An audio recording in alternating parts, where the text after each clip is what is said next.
ஒரு நல்ல தூக்கம் வந்து நம்முடைய இம்யூனிட்டியை பூஸ்ட் பண்ணும், நம்ம ஃப்ரெஷ்ஷாக வச்சுக்கும், நம்முடைய ஹெல்த்தை வந்து மெயின்டைன் பண்ணும் அப்படின்னு பார்த்தோம். ஆனால் எவ்வளோ நேரம் தூங்கணும் அப்படின்றதுல நிறைய கன்ஃபியூஷன் இருக்குது.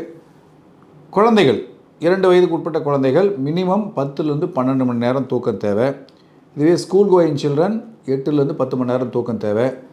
அடல்ட்ஸ் நமக்கெல்லாம் வந்து ஒரு 7லேருந்து 8 மணி நேரம், 8 மணி நேரமாவது நல்ல தூக்கம் வேணும், பீஸ்ஃபுல் தூக்கம் வேணும். வயசாகிடுத்து மோர் தென் 65 இயர்ஸ் ஆகிட்டவங்களுக்கு ஒரு 6லேருந்து 7 மணி நேரம் தூக்கம் இருந்தாலே போதும். இதுதான் வந்து அந்த அந்த நர்வஸ் சிஸ்டத்துக்கு தகுந்த தூக்கத்தோட ஐடியல் ரிக்வயர்ட் குவான்டிட்டி. இதில் வந்து நமக்கு சில டவுட்ஸ் இருக்குது. மதியம் தூங்கலாமா அப்படின்னு சொல்லிட்டு. டெஃபினட்டாக மதியம் தூங்கி பழக்கம் இருந்ததுன்னா மதியம் ஒரு 1 hour nap, not more then 1 hour. 2 hours மேலே போச்சுன்னா அது கொஞ்சம் கிரியேட் ட்ரௌசினஸ்.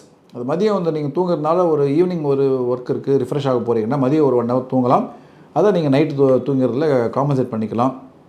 அதே மாதிரி தூங்க போகிற timing is very important.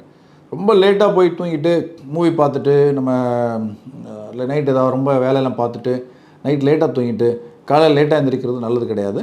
Because early morning ஒரு 5 o'clock 6 o'clock எந்திரிக்கிறத நம்ம வந்து பழக்கப்படுத்தணும். பழக்கப்படுத்துறது ரொம்ப நல்லது.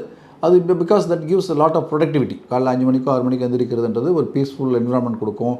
நம்ம மைண்டை ரீசார்ஜ் பண்ணுறதுக்கும் ஃப்ரெஷ்ஷாக வைக்கிறதுக்கு அது ரொம்ப இம்பார்ட்டன்ட். So early morning எழுந்திருக்கலாம்.